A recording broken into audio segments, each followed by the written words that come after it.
Olá, meus irmãos. Melhor dia a todos, melhor tarde, melhor noite. Não sei qual momento que você vai estar assistindo esse vídeo.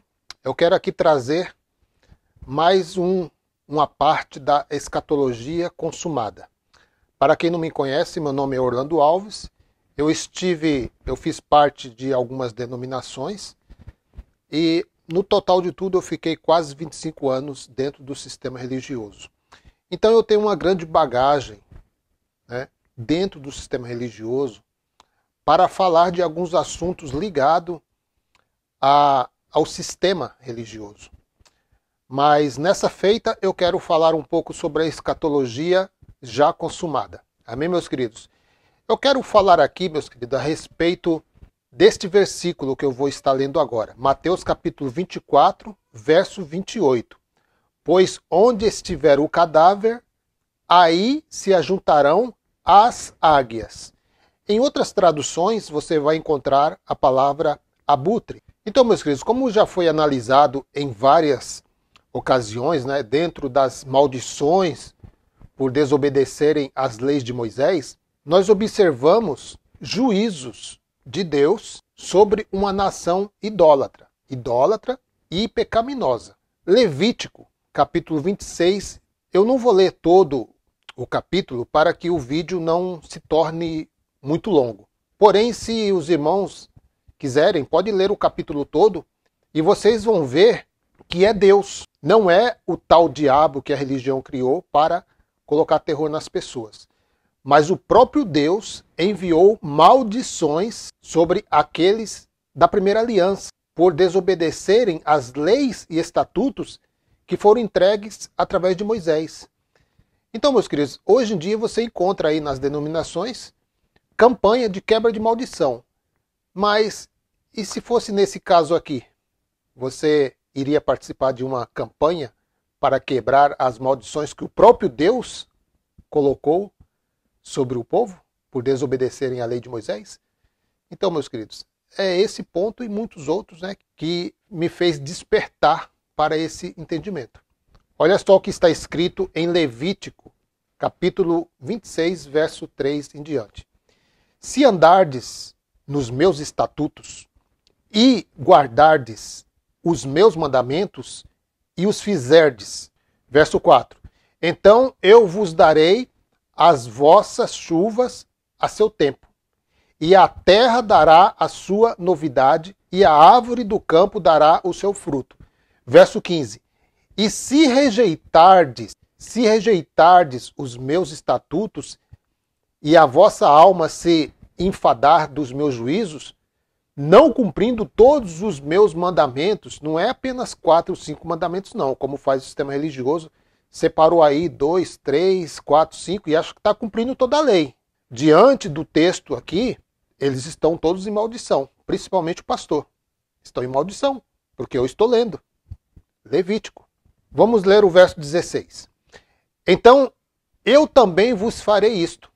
Porei sobre vós terror, a tísica e a febre ardente, que consumam os olhos e atormentem a alma, e semeareis debalde a vossa semente. E os vossos inimigos a comerão. Verso 25. Porque trarei sobre vós a espada, que executará a vingança do concerto. E ajuntados estareis nas vossas cidades, então enviarei a peste entre vós, e sereis entregues na mão do inimigo. Verso 29. Porque comereis a carne de vossos filhos, e a carne de vossas filhas comereis. Isso, meus queridos, aconteceu em 70 DC, a grande tribulação, que o sistema religioso espera acontecer nos dias atuais, né? Então, meus queridos, tem que examinar as Escrituras. Tem que examinar as Escrituras com base na história. Você tem tudo isso a seu dispor e você não precisa pagar nada por isso. Basta dar um clique aí no Google e você vai ter acesso à melhor Bíblia, você vai ter acesso ao livro Guerra dos Hebreus, que vai contar todos esses fatos que aconteceu no ano 70 DC. Tudo de graça, você não precisa gastar nem nada por isso. Hoje em dia você vê aí, eu mesmo quando estava no sistema religioso, eu gastava muito dinheiro com livros. Livros, quebra de maldição, não sei o que lá, anjos, e por aí vai, né? São todos os títulos ali que você possa imaginar, e você tinha que pagar. E é caro, viu? Então esses homens, eles se enriquecem. Se pelo menos eles trouxessem o evangelho, mas não trazem o evangelho. Eles trazem um monte de misturada e acaba atrasando o seu entendimento. Eu também separei aqui, meus queridos, para nós entendermos bem esse negócio aí de maldições, Deuteronômio, capítulo 28, a partir do verso 52. Você pode ler todo o capítulo também, né? E te angustiará em todas as tuas portas, até que venham a cair os teus altos e fortes muros, em que confiavas em toda a tua terra. E te angustiará até em todas as tuas portas, em toda a tua terra, que te tem dado o Senhor, teu Deus. Verso 53. E comerás o fruto do teu ventre, a carne de teus filhos e de tuas filhas, que te der o Senhor, teu Deus, no cerco e no aperto com que os teus inimigos te apertarão. Verso 54. Quanto ao homem mais mimoso e muito delicado entre ti, o seu olho será maligno contra o seu irmão, e contra a mulher de seu amor, e contra os demais de seus filhos, que ainda lhe ficarem. Verso 55. De sorte que não dará a nenhum deles da carne de seus filhos, que ele comer. Porquanto nada lhe ficou de resto no cerco e no aperto com que o teu inimigo te apertará em todas as tuas portas. Verso 56. E quanto à mulher mais mimosa e delicada entre ti, que de mimo e delicadeza nunca tentou pôr a planta de seu pé sobre a terra, será maligno o seu olho contra o homem de seu amor, e contra seu filho e contra sua filha. Verso 57. E isso por causa de suas párias, que saírem dentre os seus pés, e por causa de seus filhos que tiver, porque os comerá às escondidas pela falta de tudo, no cerco e no aperto com que o teu inimigo te apertará nas tuas portas. Verso 58. Se não tiverdes cuidado de guardar todas as palavras desta lei, a lei do Antigo Pacto, do Antigo Testamento, que estão escritas neste livro, para temeres este nome glorioso e terrível, o Senhor teu Deus. E isso aconteceu, meus queridos, no cerco da cidade, sob a direção do general Tito. Cercou a cidade com legiões, soldados, né? Não é demônios, soldados. E ali o povo ficou preso naquela cidade.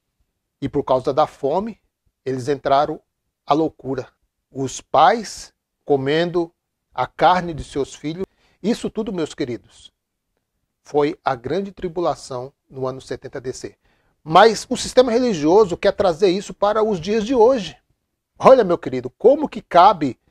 Isso se deu no ano 70 DC, está registrado pela história, e é lógico, você lendo aí o sermão escatológico, obedecendo a exegese, respeitando a conjugação verbal, você vai ver que tudo isso se deu no ano 70 DC. Então, meus queridos, estas advertências, elas usam figuras diferentes. Dentro destas, símile sobre uma nação estrangeira e distante que devastaria a terra de Israel, bem como uma águia que vem voando longe para sua presa. Então, o Senhor trará contra você uma nação de longe, desde os confins da terra, como águia, nação cuja língua não se entendes, um povo de rosto feroz que não respeita o velho, nem poupa a criança. Deuteronômio capítulo 28, verso 49 e o verso 50. Outro precedente do Antigo Testamento indica que as aves de rapina também são uma imagem para o destino daqueles caídos pelo cerco. e pela guerra que vem pelo julgamento de Deus. Salmos, número 79, o 1 e 2. Asaf, ele descreve como literalmente, embora usando uma linguagem poética, né, após a queda de Jerusalém pelos caldeus em 586 a.C. Os pássaros do céu devoraram os cadáveres dos judeus mortos. Está lá em Salmos, número 79, a partir do verso 1. Ó Deus, as nações entraram na tua herança, contaminaram o teu santo templo, reduziram Jerusalém a montões de pedras. Verso 2. Deram os cadáveres dos teus servos por comida às aves do céu, e a carne dos teus santos às alimárias da terra. Verso 3. Derramaram o sangue deles como água ao redor de Jerusalém, e não houve quem os sepultasse. Isso está registrado na história, meu querido. Aconteceu em 70 DC. Então, explorando aí um pouco de Mateus capítulo 24, verso 28, muitas versões inglesas traduzem aitós, águia, né, como abutre. Então, dentro deste contexto de linguagem, o que foi anunciado seria um sinal para o fim, assim como a parábola da figueira, dos versos 32 e 34. Usando aí na nova tradução na linguagem de hoje, eu quero ler junto com os irmãos Mateus capítulo 24, verso 32 em diante. Jesus disse ainda: aprendam a lição que a figueira ensina. Quando os seus ramos ficam verdes e as folhas começam a brotar, vocês sabem que está chegando o verão. Verso 33. Assim também, é uma comparação que o Senhor está fazendo aqui, né? Assim também, quando virem acontecer essas coisas, fiquem sabendo que o tempo está perto. Não é 2000 anos, é perto. Pronto para começar. Verso 34. Eu afirmo a vocês, palavra de Jesus, que isto é verdade. Essas coisas vão acontecer antes de morrerem todos os que agora estão vivos. Todos os que agora estão vivos. Volta lá em Marcos, você vai ver que Jesus estava conversando com apenas 4 discípulos. Agora eu quero aqui falar sobre o escritor Lucas.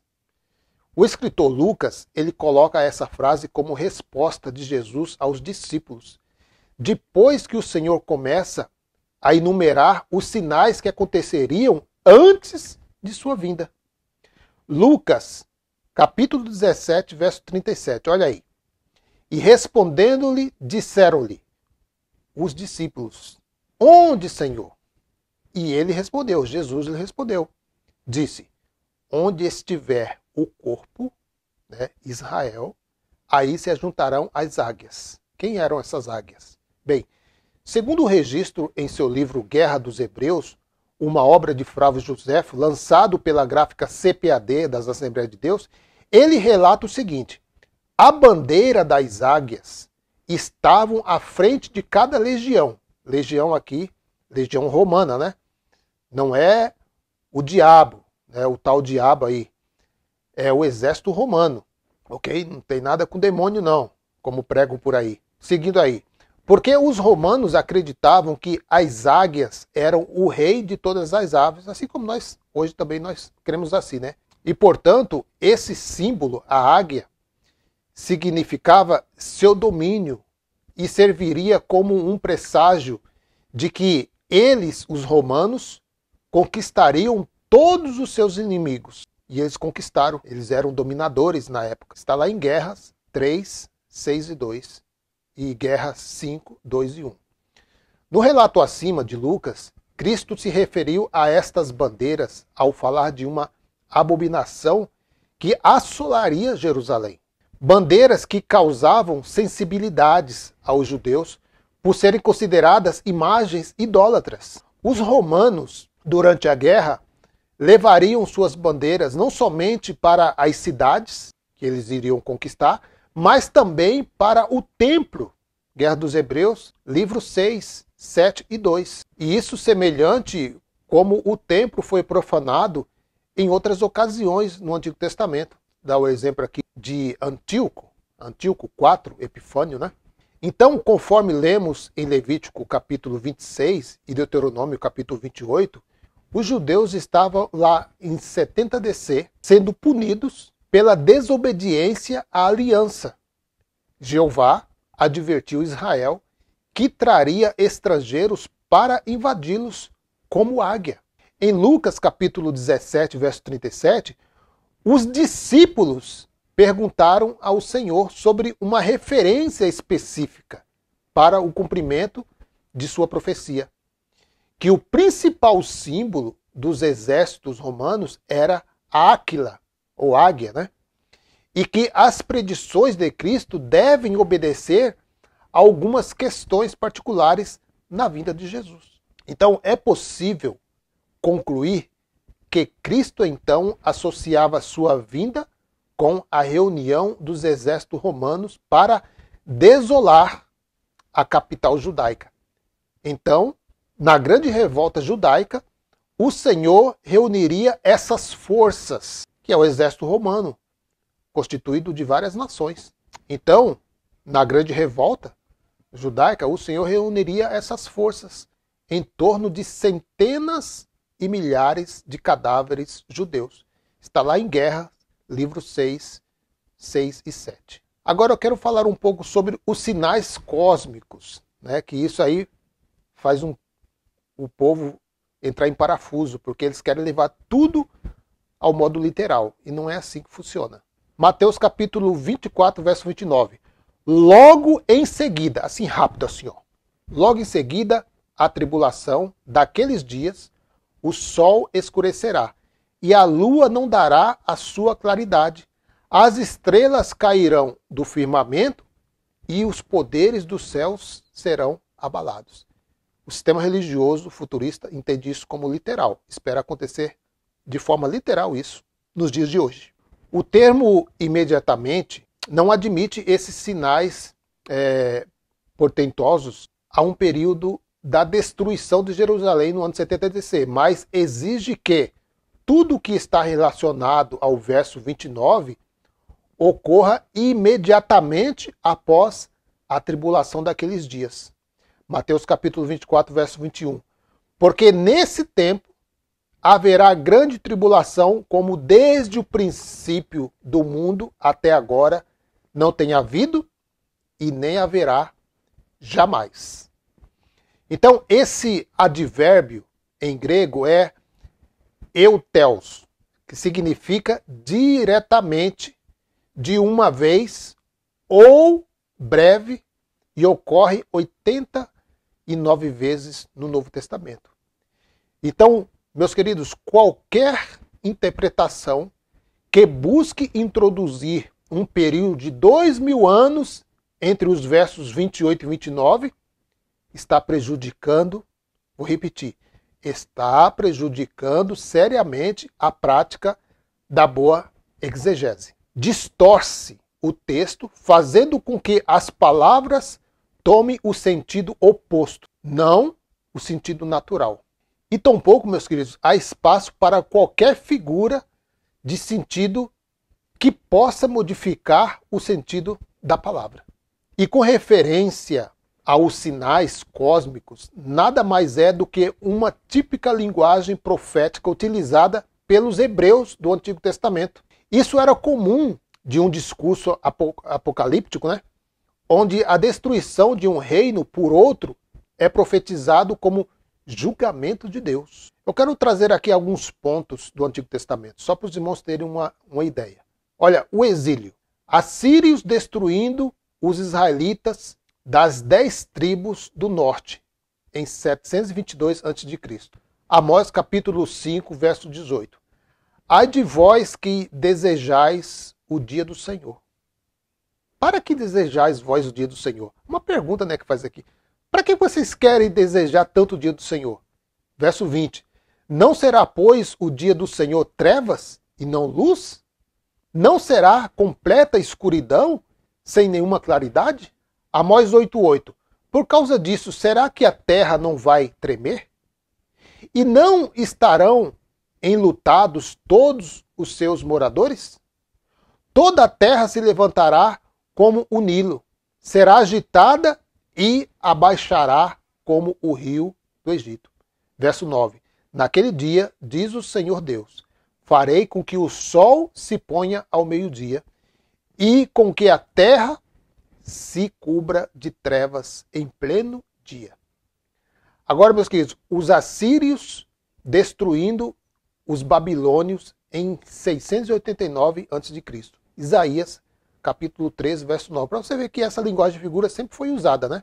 Dentro do conhecimento judaico. E é claro que Jesus, quando ele fala em seu sermão escatológico, ele também está usando a mesma linguagem, né? Ele é judeu. Isaías, capítulo 13, verso 10. Porque as estrelas e constelações do céu não darão a sua luz. O sol, logo ao nascer, se escurecerá, e a lua não fará resplandecer a sua luz. Verso 13. Portanto, farei estremecer os céus, e a terra será sacudida no seu lugar, por causa da ira do Senhor dos Exércitos e por causa do dia do seu ardente furor. Agora, meus queridos, outro ponto aqui. Caldeus destruindo os judeus em 586 a.C. O exílio também. Joel, capítulo 2, verso 1. Tocai a trombeta em Sião e dai voz de rebate no meu santo monte. Perturbem-se todos os moradores da terra, porque o dia do Senhor vem, já está próximo. 2. Dia de escuridão e densas trevas, dia de nuvens e negridão, como a alva por sobre os montes, assim se difunde um povo grande e poderoso, qual desde o tempo antigo nunca houve, nem depois dele haverá pelos anos diante de geração em geração. Joel, capítulo 2, verso 30. E mostrarei prodígios no céu e na terra, sangue e fogo, e colunas de fumaça. Verso 31. O sol se converterá em trevas, e a lua em sangue, antes que venha o grande e terrível dia do Senhor. Se esses sinais aqui ocorreram mesmo, literalmente, nessa época aí, 589, 586 a.C., então teve um outro mundo cósmico, então, porque eles dizem que essas coisas acontecendo é o fim do mundo. O mundo cósmico vai se acabar. Mas isso aconteceu dentro desses exílios aqui. Era uma linguagem de figura. E a Terra não acabou por causa disso. É porque está se tratando de uma linguagem de figura. Sim ou não? Uma linguagem de figura. Outro ponto. Caldeus destruindo os idumeus em 583 a.C., hein? Isaías 34, verso 4. Todo o exército do céu se dissolverá, e os céus se enrolarão como um pergaminho. Todo o seu exército cairá como cai a folha da vide e a folha da figueira. Então, meus queridos, está bem claro nesses exemplos aqui de guerras e exílios que não podemos analisar estes sinais ocorridos tanto no Antigo Testamento, tal como no discurso de Jesus de Nazaré, tratando-se aqui do sermão escatológico, né? Como de forma literal. Até porque, antes de Jesus, o mundo cósmico nunca foi destruído. Nunca foi destruído completamente, diante das profecias citadas. Ou seja, Deus ele sempre usou povos, nações, reis, governadores, ou governantes, né? E também, é óbvio, o exército romano, como instrumentos usados por Deus para cumprir seus devidos juízos. É isso que as Escrituras nos mostram. Então, ao fazer seu discurso aos 4 discípulos em particular, Jesus ele usa a mesma linguagem aplicada pelos profetas do Antigo Testamento. E isso não é nada incompreensível aos ouvintes, até porque ali estão apenas judeus, das mesmas culturas, da mesma linguagem e dos mesmos costumes. Jesus de Nazaré aos discípulos, judeus. Olha só, Marcos capítulo 13 e o verso 2. Mas Jesus lhe disse, veis essas grandes construções? Não ficará pedra sobre pedra que não seja derribada. O princípio das dores. Verso 3. No Monte das Oliveiras de frente do templo, achava-se Jesus assentado quando Pedro, Tiago, João e André, 4 discípulos, tá? Então, quando você vê o sermão escatológico de Jesus, ele está conversando com 4 discípulos. Então, a conjugação verbal se aplica diretamente a esses 4. Não é aos irmãos que estão no século 21, não. Tá ok? Vamos ler?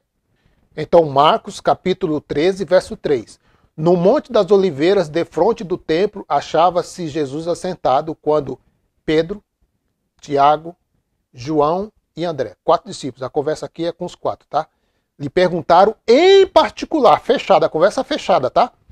Dize-nos quando sucederão essas coisas e que sinal haverá quando todas elas estiverem para cumprir-se.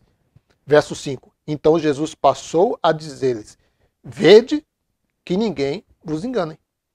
Então, quando Jesus disse: e vereis o Filho do Homem vir sobre as nuvens, ele usa a mesma linguagem que encontramos em Êxodo, né?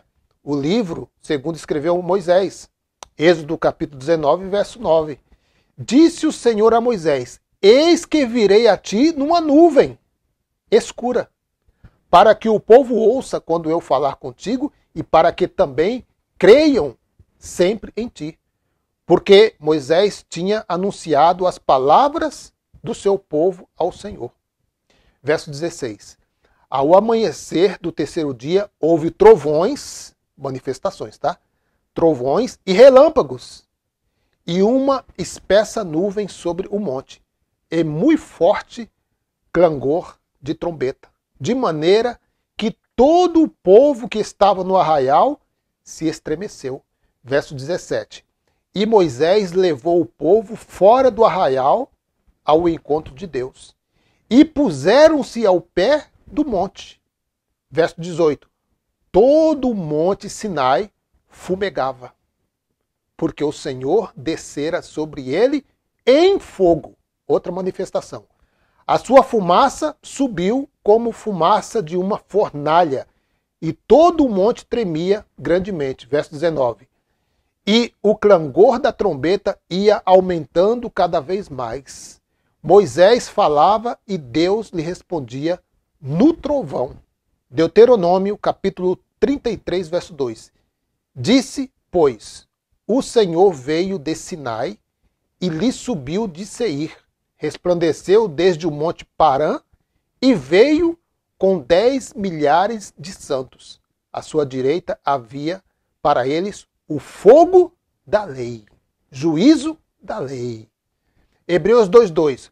Porque se a palavra falada pelos anjos permaneceu firme, e toda transgressão e desobediência recebeu a sua justa retribuição no ano 70.